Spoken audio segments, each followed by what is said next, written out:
할렐루야. 네, 은혜로운 찬송 감사를 드립니다.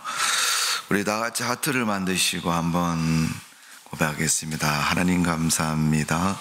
사랑합니다. 예일교회 사랑합니다. 시작. 하나님 사랑합니다. 예일교회 사랑. 다시 한번 목사님 사랑합니다. 옆에 있는 집사님, 권사님, 성도님 사랑합니다. 시작. 목사님 사랑.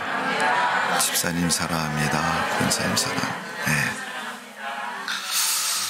여러분 속에 늘 하나님의 그런 사랑이 충만하시기를 바랍니다. 오늘 로마서 12장 2절에 보니까 너희는 이 세대를 본받지 말고 오직 마음을 새롭게 함으로 변화를 받아 하나님의 선하시고 기뻐하시고 온전하신 뜻이 무엇인지 분별하도록 하라. 분별이라는 건 참 중요합니다. 옳고 그름을 분별할 때 크고 작은 것을 분별하고 또 어둡고 밝은 것을 분별하고, 이 분별은 우리가 삶을 살아가는 데 있어서 대단히 중요한 요소이고 문제다. 분별하는 것은 왜 분별합니까? 살아가는 생활의 지침을 삼기 위해서 분별해야 된다. 오늘 여러분 로마서에 있는 말씀을 통해서 성도는 어떻게 살아야 되느냐? 세상을 살아야 될 거 아닙니까? 하나님 부르시는 그날까지 우리는 인생을 살아야 되는데, 그러면 내가 어떻게 사는 것이 잘 사는 것이냐?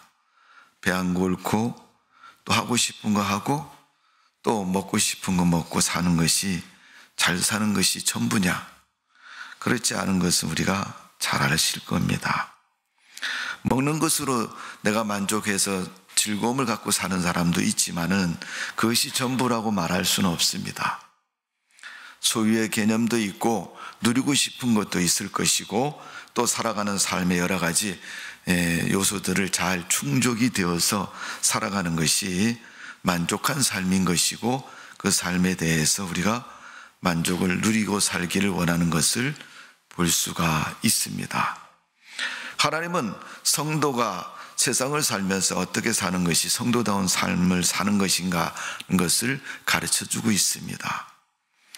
여러분, 사람이 예수를 믿는다고 해서 악마가 천사로 바뀌어지는 것도 아니고 돌변하는 것도 아닙니다.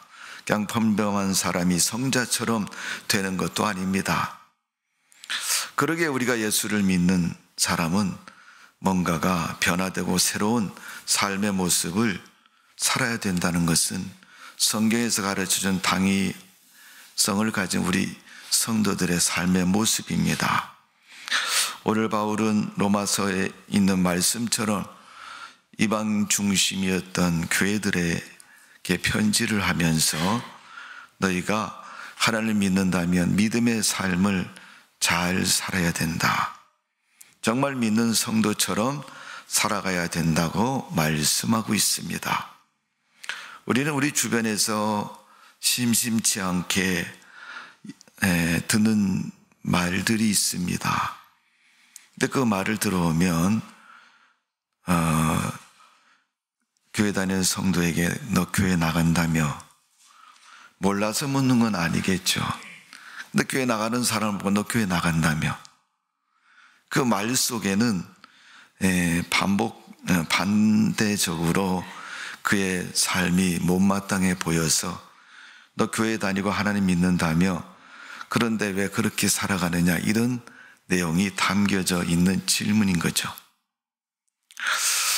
그는 물론 세상적인 기준과 판단에 의해서 그에게 그런 질문을 할 것입니다.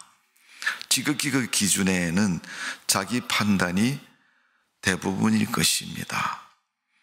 그렇다 할지라도 우리가 세상으로부터 그냥 세상을 사는 사람끼리의 삶 속에서 그런 질문과 그런 기준에 미달된 모습을 살았다면 때로는 우리가 우리 자신을 깊이 생각해 보아야 할 것이다 라는 것을 우리는 한 번쯤 생각해 봐야 할 것입니다.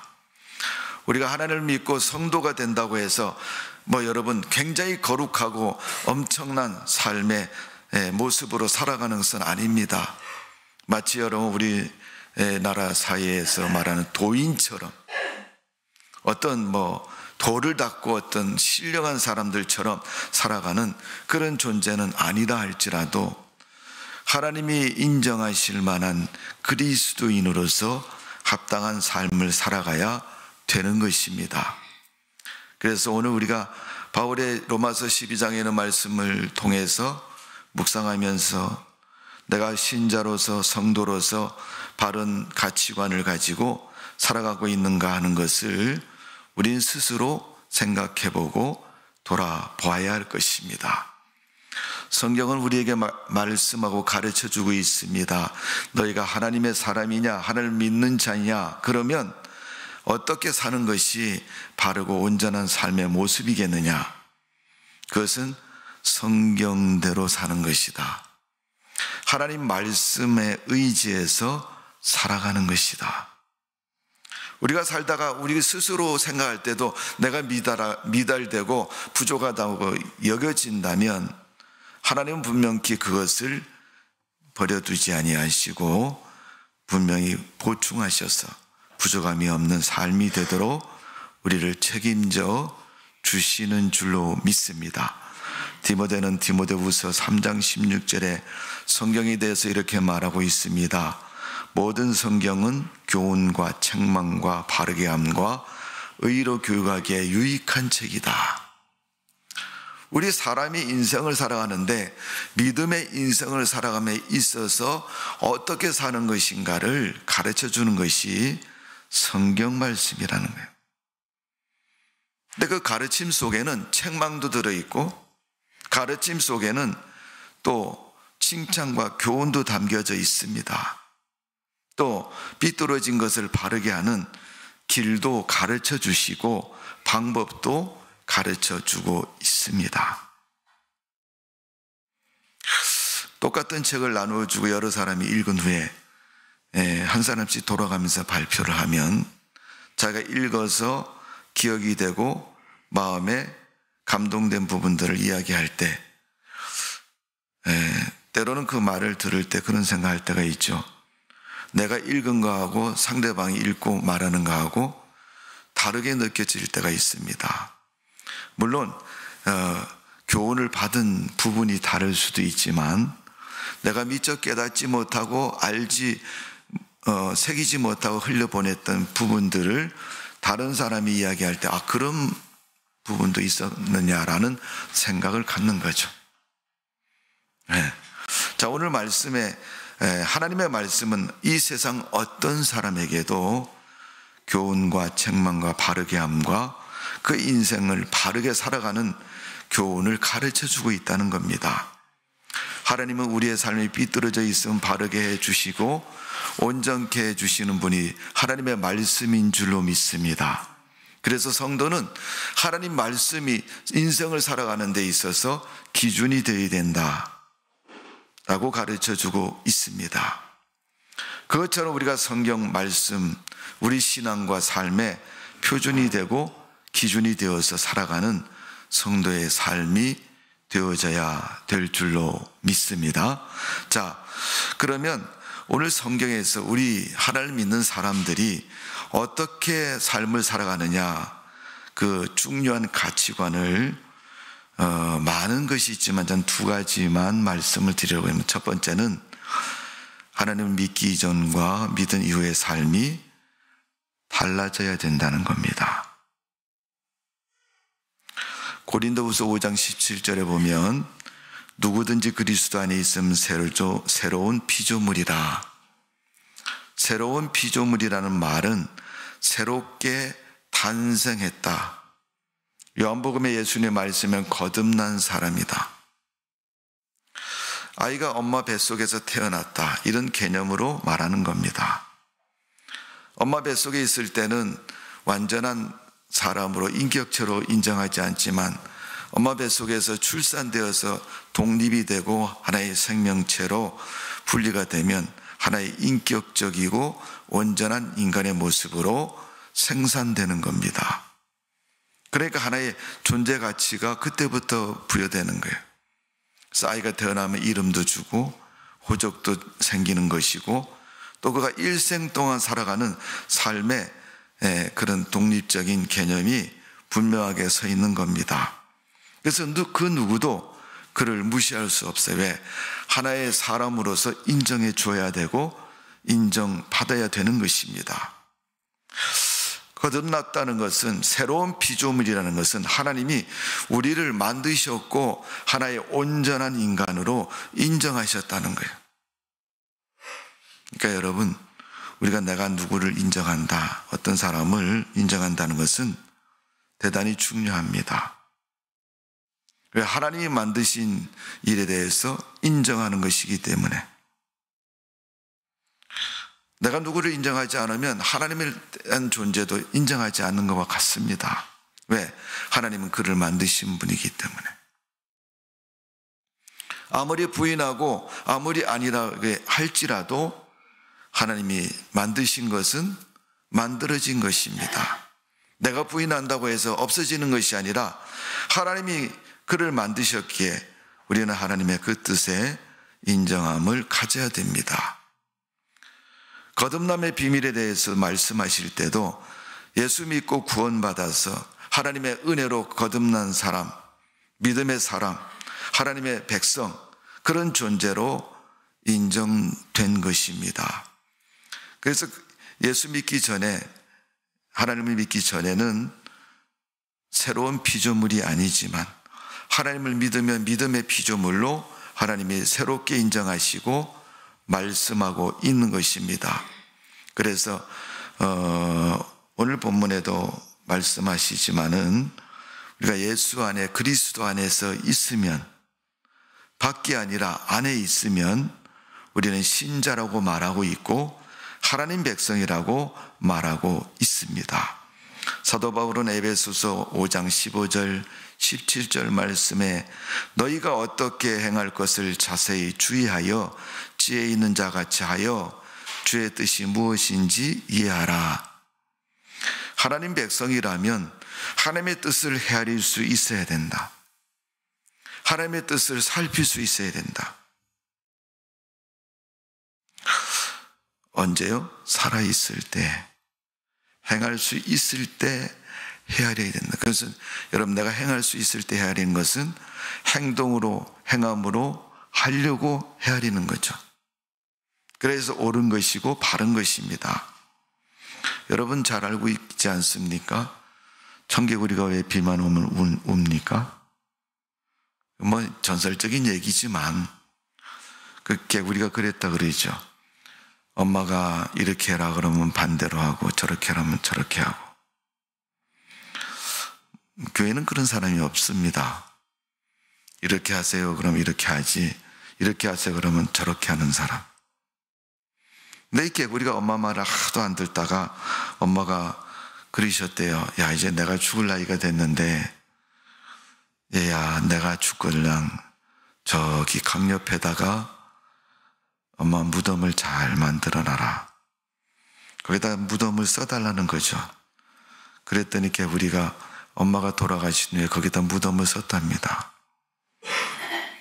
엄마 개구리가 아들 개구리에게 그렇게 말한 이유는 평소에 엄마가 좌로 가라 그러면 지는 우로 가고, 우로 가라 하면 좌로 가고, 또 뛰어가라 그러면 걸어가고, 걸어가라 그러면 뛰어가고, 조심해라 그러면 지 맘대로 가고, 그러니까 반대로 하는 겁니다.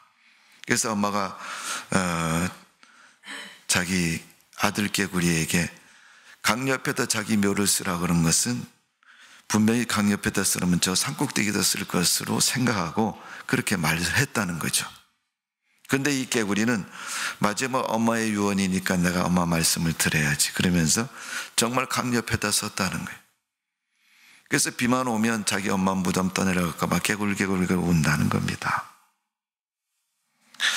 평소에는 말을 안 듣다가 왜 그 말은 듣는지 모르겠어요. 오늘 여러분, 우리가 하나님의 백성으로 산다는 것은 하나님 말씀이 기준이 되고 또 그 말씀이 표준이 되어서 우리가 세상을 살아가는 것입니다. 그것이 성도의 마땅한 모습이고, 그래서 하나님의 뜻을 우리가 알아야 되고 헤아리는 것입니다. 바울의 에베소를 통해서 말씀한 것처럼 우리가 하나님의 뜻이, 주의 뜻이 무엇인가를 이해하고 깨닫고 알라는 것입니다. 뿐만 아니라 오늘 본문 2절에 보면 오직 너희 마음을 새롭게 함으로, 여러분, 새롭게 한다는 것은 새롭게 태어났으니까 새롭게 한다는 그런 의미도 되지만, 사실은 우리 사람은 이 교육이라는 문제가 굉장히 중요해요. 여러분, 자녀에 대한 책임은 누구에게 있어요? 대부분 부모에게 있다고 얘기하잖아요. 부모님이 자녀를 낳고 먹고 자고 기르면서 아이를 생활교육, 삶의 교육을 시킵니다. 학교는 지식적인 교육밖에 안 시킵니다. 물론 여러분, 선생님의 어떤 그런 행위나 모습이 영향을 많이 주기도 하죠. 그러나 근본적으로 교육은 부모를 통해서 인생의 교육을 받는 것입니다. 그러니까 아이가 삐뚤어지게 행동을 하면 가정교육을 못 받았다, 이렇게 얘기를 하잖아요. 이 세대를 본받지 않는다고 오늘 본문에 말한 것은, 2절에 말한 것처럼 본받지 말라는 것은 이 세대가 안 좋기 때문에 그런 거예요. 세상이 은혜롭고 선하고 평화롭고 좋으면 여러분 얼마든지 세상을 본받아도 되겠죠. 그러나 세상은 그렇지 못합니다. 세상은 불행으로, 악으로, 또 사람들의 선한 것도 찾아볼 수 없는 것이 세상의 모습인 것입니다. 잠시만 자리만 비워도 여러분 자기 자리가 없어지는 그런 것이 세상의 모습입니다.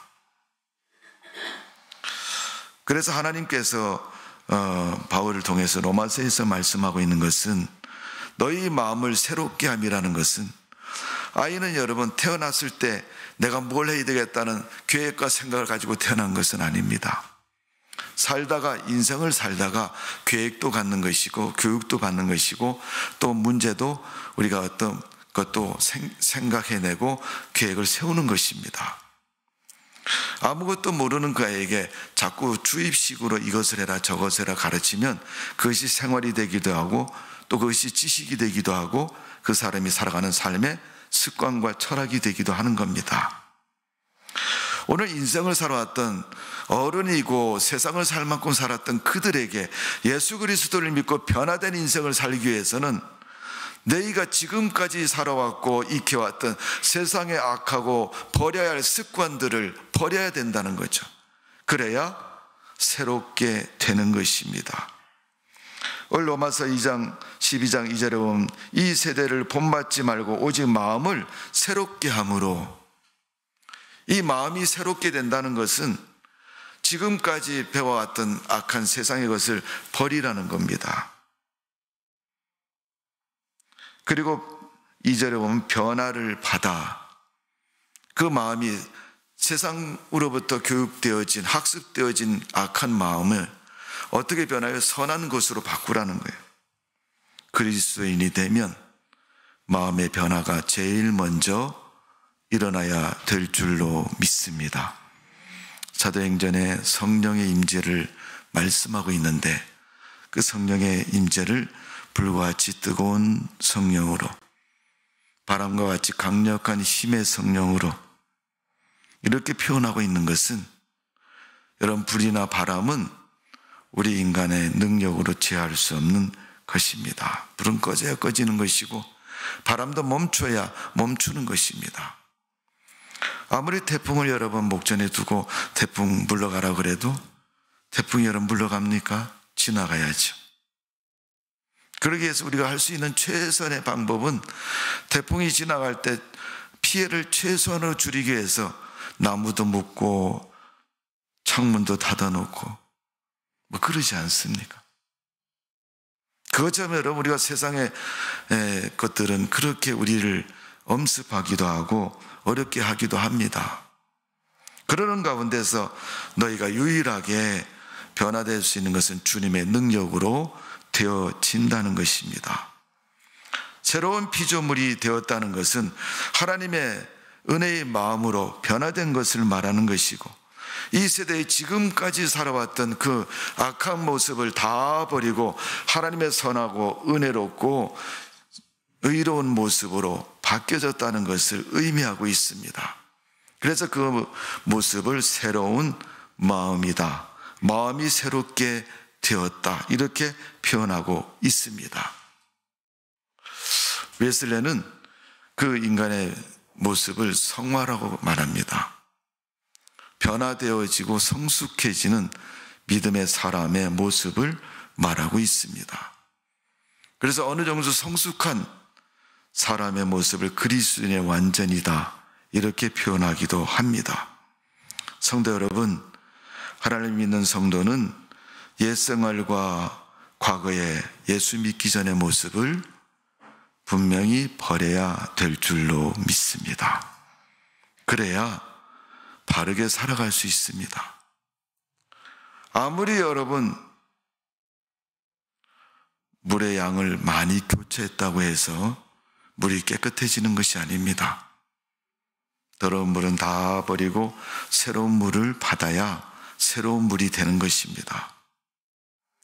신앙생활은 옛사람 구습을 버리고 유혹의 욕심을 따라 사는 우리의 모습을 버리고 썩어지는 것을 버리고 하나님의 은혜를 담아야 은혜의 사람으로 살아갈 수가 있는 것입니다. 갈라디아서 5장 19절에서 21절의 말씀을 보면 우리 인간의 육신의 모습을 그렇게 표현합니다. 육체의 일은 현저하니 곧 음행, 더러운 것, 방탕, 우상 숭배, 마술, 원수 맺는 것, 싸우는 것, 시기하는 것, 분노하는 것, 이기심, 분열, 당파심, 질투, 술 주정, 흥청대며 먹고 마시는 것, 그 밖에 그와 비슷한 것들을 육신의 일이다, 이렇게 표현하고 있습니다. 갈라디아서 성도들에게 바울이 편지했고 말했던 것처럼 우리는 육신의 것들을 버려야 됩니다. 바울은 로마서를 기록했고 로마서에 또 그런 부분을 기록하고 있습니다.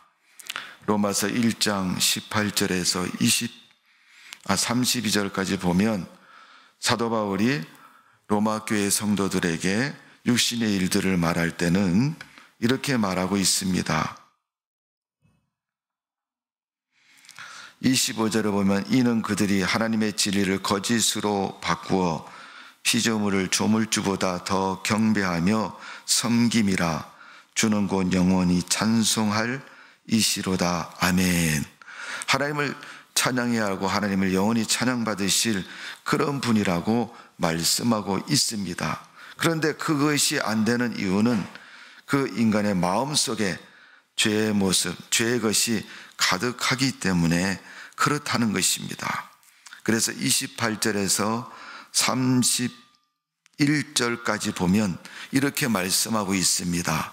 로마서 1장 28절은 또한 그들이 마음에 하나님 두기를 싫어하며 하나님께서 그들을 그 상실한 마음대로 버려두사 합당하지 못한 일을 하게 하셨으니 이는 곧 불의, 추악, 탐욕, 의가 가득한 자요 시기, 살인, 분쟁, 사기, 악독이 가득한 자요 수근수근하는 자요 비방하는 자요 하나님께서 미워하시는 자요 능욕하는 자요 교만한 자요 자랑하는 자요 악을 도모하는 자요 부모를 거역하는 자요 우매한 자요 배악한 자요 무정한 자요 무자비한 자라. 네, 그런 것을 바울이 로마 교회 성도들에게 이방인으로 있다가 하나님 믿는 성도가 된 그들에게 말씀하고 있는 거예요. 뭐 이렇게 쭉 읽어드리면 어떤 분이 그래, 거기 여러분 로마서 1장 30절에 오면 부모를 거역하는 자요. 부모님들은 그 소리만 들린대요. 이렇게 우리 아들 요새 나한테 잘 안 하는 것 같아. 요놈이 성경에도 부모를 공경하라 그랬는데 계명에도 있는데 그 소리만 들린다. 듣기 나름이지만 여러분 공정한 귀를 가지고 들을 수도 있어야 되지 않습니까? 오늘 여러분, 우리 인간 속에 그게 있다는 거예요. 태어날 때부터 그거 갖고 나왔다는 거예요. 그러니까 성경은 때로는 차라리 원망하는 네 부모를 원망하라. 하나님을 원망하지도 말고 교회를 원망하지도 말고. 왜? 부모로부터 죄를 물려받았기 때문에. 세상에 물려줄 것이 없어서 빚을 물려주는 부모가, 자녀에게 빚을 물려주는 부모가 있습니까? 없을 것입니다. 그래도 우리 인간은 아담의 후손이고 죄를 물려준 사람들입니다. 우리가 어쩌면 일생 동안 회개하고 변화되어야 할 부분이 그런 부분인지 모릅니다. 자녀들이 마음에 안 드는 일을 하면 자녀를 바라보면서 저것이 나를 닮아서 저렇구나. 하나님, 우리 아들이 오늘 뭔 짓을 했는데 저를 용서해 주옵소서. 자녀 대신 부모가 참여하고 회개하고 기도해야 되는 그 모습처럼 어쩌면 우리는 하나님 앞에서 그런 믿음의 자각심을 가지고 살아야 될 것입니다. 옛생활, 하나님을 믿기 전에 우리가 태어났을 때부터 가지고 이 세상에 태어난 우리의 악한 마음을 버려야 할 것입니다. 그 마음은 이미 내재되어 있고 우리 속에 잠재되어 있기 때문에 거기에 악에 대한 자극을 받으면 거침없이 속에서부터 튀어나오는 거죠. 평소에는 그런 분인지는 몰랐는데 의의 분이다 이렇게 생각이 되는 부분들을 우리가 발견할 때가 많이 있지 않습니까? 어느 주일학교 선생님 화장실 갔다 오는 거 보고 애가 상처를 받아서 귀에 안 나왔다는 거잖아요. 아니, 선생님도 화장실을 가요? 선생님 화장실 가는 게 뭐가 잘못입니까? 그러나 그 아이 속에는 우리 선생님은 세상에서 제일 착하고 깨끗하고 좋으신 분이라고 여겼는데 그 선생님이 화장실에서 나왔다는 거 아니에요. 예수 믿는 성도들은 여러분 천사도 아니고 성인도 아닙니다. 그러나 세상에서 우리를 바라보는 삶의 모습은 그렇지 않은 것을 많이 볼 수가 있습니다. 우리가 그 사람들이 우리를 바라보기 때문에 착하게 살아야 되고 깨끗하게 살아야 된다는 그런 의미보다는 우리가 하나님의 사람으로 내가 하나님을 바라보고 하나님 말씀을 읽은 성도로서 우리 마음에 한번 말씀에 비추어 양심을 가지고 생각을 해봐야 되는 거죠. 내가 하나님 믿는 사람이면 어떻게 교회를 다니고 하나님을 믿어야 되겠는가를 우리가 생각해 봐야 되는 거죠. 그러는 그 가운데서 우리가 하나님의 사람으로 진정한 가치를 가지고 살아간다면 정말로 우리가 태어난 그런 인간의 죄의 속성들을 다 믿음으로 이기고 하나님 말씀의 기준을 두고 삶을 살아가는 것이 합당한 모습 아니겠습니까? 적어도 새로운 삶을 살기 위해서는 이전에 나를 붙잡고 있고 나를 메고 있던 세상적이고 인간적인 삶을 다 버려야 됩니다. 어떤 분들은 이것도 하고 저것도 하면 좋지 않느냐고 말하는 분들이 있는데 절대 여러분 물과 기름은 섞일 수가 없는 것처럼 하나님의 은혜와 세상의 죄악은 같이 섞일 수가 없는 겁니다. 생명과 사망은 여러분 섞일 수 없는 거잖아요. 생명은 생명인 것이고 사망은 사망인 것이지. 오늘 우리가 살아가는 인생 가운데서 진정으로 하나님의 생명을 취하고 하나님의 사람으로 살아가는 성도라면 예수 믿기 이전의 삶을 분명히 버리셔야 됩니다. 버리시기 싫어도 버리셔야 됩니다. 그래야 하나님의 말씀대로 살아갈 수가 있는 것입니다. 모호한 신앙에서 분명한 신앙으로 거듭나는 삶이 되시기를 주님의 이름으로 축원합니다. 누가복음 19장에는 그 삶을 사는 사람을 소개하고 있습니다. 그게 누굽니까? 삭개오라는 사람입니다. 그를 가르쳐 성경은 세리장이라고 말합니다. 세리는 세금을 걷는 사람을 세리라고 그래요. 세금을 건데 세리장이니까 원래 얘기하면 세무서장 같은 사람이에요. 세월 걷는 사람 중에 좀 높은 사람, 그가 예수님을 만나게 됩니다. 그가 예수님을 만나려고 누가복음 19장 2절에 보니까 세리장이여 부자였던 이 삭개오가 예수를 만나려고 했는데 믿음의 장애를 만나게 됩니다. 문제는 뭐냐면 사람이 많았던 것도 이유지만 그가 키가 작았던 것이 문제입니다. 그래서 어떻게 예수님을 만날까 그는 방법을 찾다가 성경에 보면 돌무화과 나무에 올라갔다. 성경은 그렇게 기록하고 있습니다.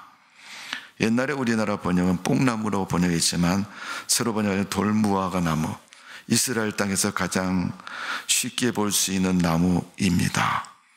높은 나무에 올라가서 예수님을 내려다 보았고 만나게 되는 것을 볼 수 있습니다. 누가복음 19장 3절에 보면 키가 작은 삭개오이기 때문에 늘 열등감 때문에 또 예수를 만나려고 찾아갔지만은 예수를 만날 수 없는 환경과 처지에서 그는 예수님을 만나는 것을 볼 수가 있습니다. 여러분, 미국의 루즈벨트 대통령은 어릴 때 소아마비를 알아서 그는 신체적인 약점을 가지고 있습니다. 힘도 없고 달리기를 해도 제일 꽁지합니다. 그는 그 절망 속에서 예수를 만나고 그 절망을 극복하고 미국의 대통령이 된 사람입니다. 우리는 나는 못하고 안 된다고 말하면 그 옛 생활에 사로잡혀서 그는 죽을 때까지 할 수 없는 사람으로 살아갈 것입니다. 그러나 그가 할 수 있다고 생각하고 하게 되면 그는 예수 그리스도로 말미암아 할 수 있는 믿음의 사람으로 새롭게 되어질 줄로 믿습니다. 그래도 여러분, 옛날 것 안 버리시겠습니까? 앞으로 살아가야 하는 여러분의 인생에 길을 막고 있는 문제인데 안 버리실 거예요? 버리셔야 됩니다. 아까워하지 마시고 버리셔야 됩니다.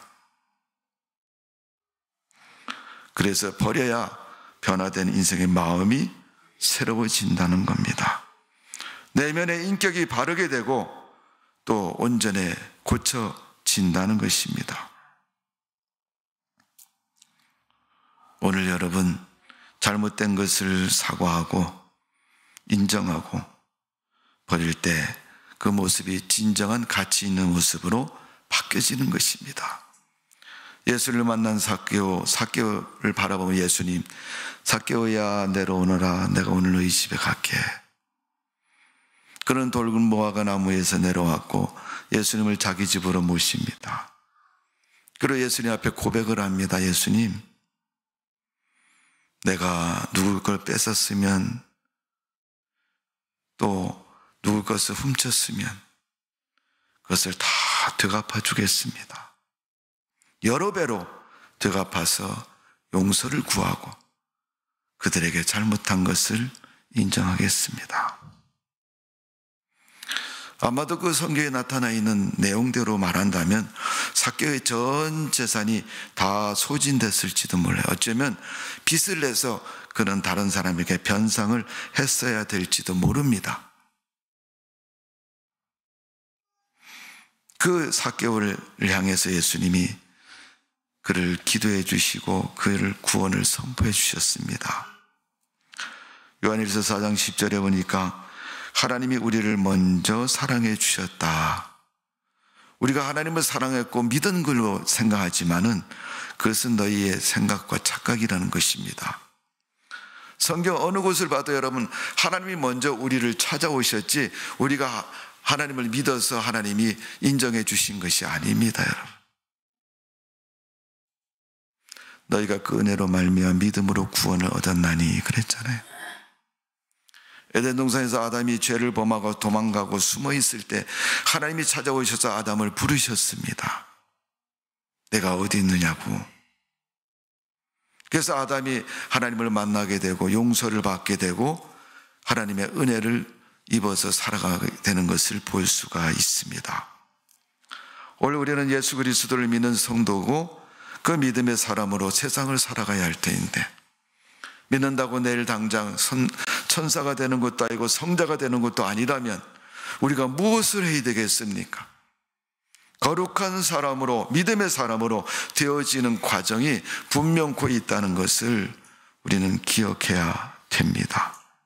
그게 여러분 뭡니까? 교회 생활이고 기도 생활이고 봉사 생활이고 헌금 생활이고 전도 생활이고, 그게 여러분 신앙의 생활들이 아닙니까? 그런데 그 생활을 여러분 건성건성 엉터리로 하면 내가 그런 모습으로 갖추어질 수 있습니까? 결코 그럴 수가 없습니다. 그 과정과 의미를 잘 우리가 수행해야 할 것이고 이루어져 가야 할 것입니다. 예수를 주로 믿는 사람은 예수님을 주님으로 불러야 됩니다. 하나님을 아버지라 부르고 주님으로 불러야 됩니다. 교회 안 다니던 사람이 제일 어려운 문제가 그 문제죠. 하나님 보고 주님이라고 불러보세요. 하나님 아버지라고 불러보세요. 그 말이 입에서 탁 떨어져 나옵니까? 잘 안 나옵니다. 갑자기 위급한 상황이 생겨서 아이고 아버지 하는 분도 있지만은 그것은 무의식적 속에서 나온 얘기고, 정말 내가 바라보고 인격을 가지고 마음을 가지고 하나님을 아버지다 그렇게 불렀다면 내 마음속 깊은 데서부터 하나님 아버지, 우리 주님 그렇게 부를 수 있어야 됩니다. 이 변화된 인격 속에서 나오는 믿음의 고백인 것입니다. 두 번째로, 하나님을 믿는 사람은 자기 죄를 인정할 줄 아는 사람이 되어야 됩니다. 내가 예수 믿기 전에 있었던 일도 여러분 인정해야 되는 것이고, 내가 예수 믿은 다음에 잘못한 것도 인정해야 되는 것이고, 어제 것도 인정, 오늘도 것도 인정하고, 내일 살다가 생기는 일도 인정해야 돼요. 그게 여러분 누구의 이력서겠어요? 내 삶의 이력서죠. 그러니까 내 삶의 이력서를 자기가 인정하지 않으면 누가 인정하겠습니까? 신앙생활이 안 되는 사람의 특징 중에 하나가 뭐냐면 다 남의 탓이라는 거예요.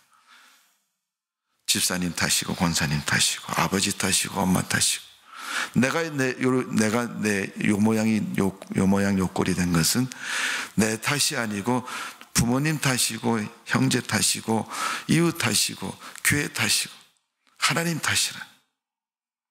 하나님이 나에게 복을 주시지 않으면 내가 아무리 노름을 하고 뭘 해도 내가 이렇게 가난해질 수 있겠느냐?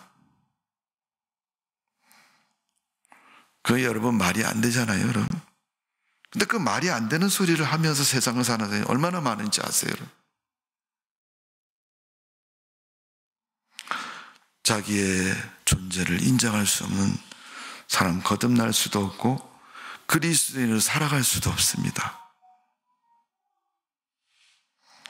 세 번째로, 우리가 예수 믿는 사람은 삶의 방향이 하나님을 향해서 완전히 바뀌어져야 된다. 반쯤 다리를 걸치고 세상 반 교회 반, 그걸 가지고 뭐라 그랬는지 아세요, 여러분? 혼합주의다 이렇게 얘기를 해요. A와 B가 섞여 있는 것. A와 B를 섞으면 C가 나옵니까? A, B가 나옵니까? 어떤 게 나와요? 예. 좀 우리가 안 좋은 표현으로 말하면 그러죠. 동물을 표현할 때 잡종이다 그러죠. 순수한 순종에서 그릇된 것이 들어가면 잡종이 된다. 여러분, 예수 믿기 전과 예수 믿은 후가 분명히 구분되어져야 되는 이유가 거기 있는 겁니다. 썩은 계란은 여러분 100개를 계란찜을 해도 하나만 들어가도 여러분 그 계란 100개를 계란찜을 해도 못 먹는 거예요, 여러분. 그러나 하나를 계란찜을 할지라도 후라이를 할지라도 온전한 것을 먹을 수가 있는 겁니다.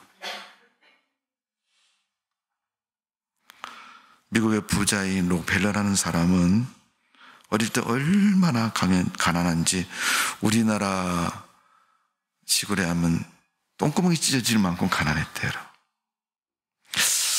난 참 궁금해서 어떤 분은 아니 그 똥구멍이 찢어질 만큼 가라앉다 왜 그런 말이 생겼냐 그랬더니 밥을 제때 못 먹어서 변비가 생겨서 생긴 말이래요. 그게 여러분 사람이 정기적인 식사를 하면 대소변도 여러분 정기적으로 잘 나오잖아요. 근데 이게 생체적인 리듬이 깨어지고 흐트러지니까 가끔 한 번씩 밥을 먹으니까 어떻게 해요? 그런 현상이 일어난다는 거예요. 그래서 옛날에 그렇게 표현을 했다고 얘기를 하더라고요. 어릴 때 그 가난이 얼마나 지독했는지 정말 물만 마시고 살아야 될 경우가 수도 없이 있어서 자기는 이제 어린이 되면 꼭 성공할 것이다. 이 가난을 꼭 이길 것이다. 그래서 미친 듯이 돈을 벌기 시작해요.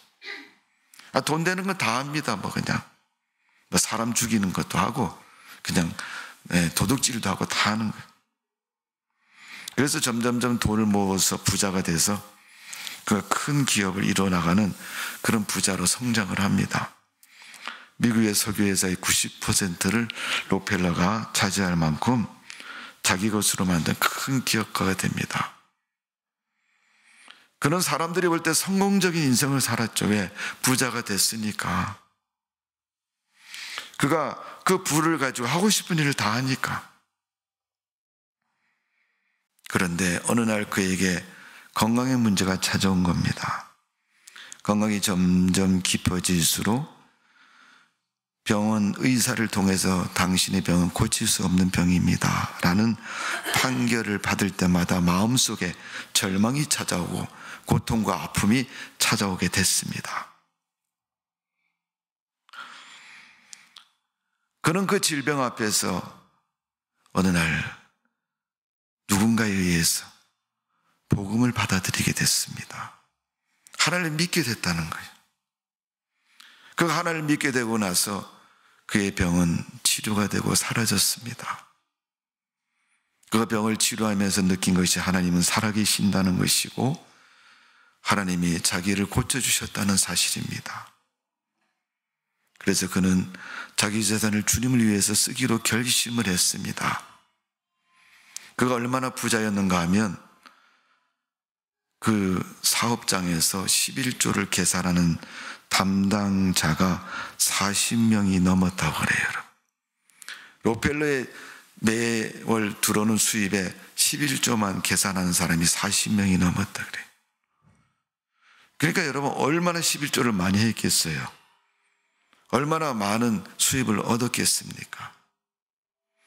우리는 40명이 계산한 것도 아니고 내 혼자 계산해도 11조 이거밖에 안 되냐? 그렇게 되는 돈도 여러분 11조를 못하고 있잖아요, 여러분. 아까운 생각이 들어서.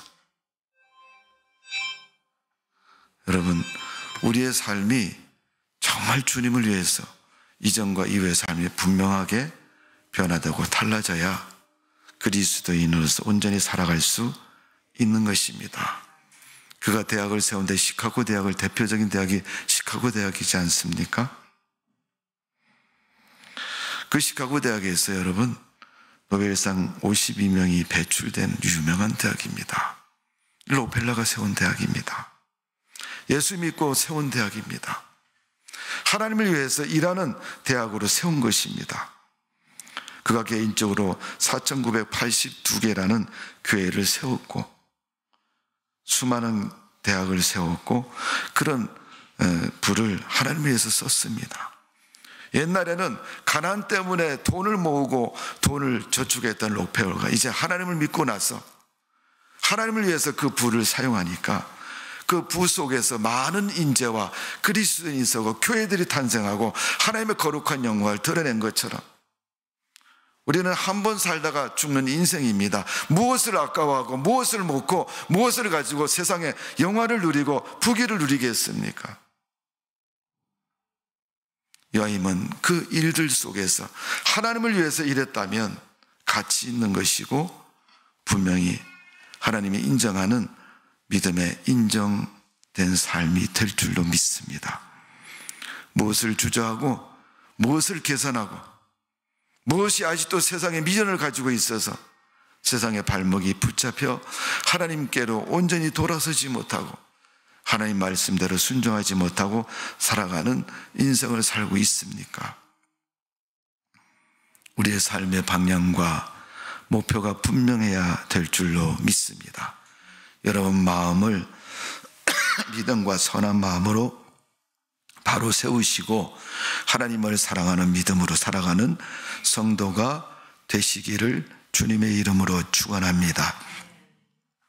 기도의 아버지라는 조지물러라는 사람도 5만 번 이상을 기도 응답을 받았다고 그러잖아요.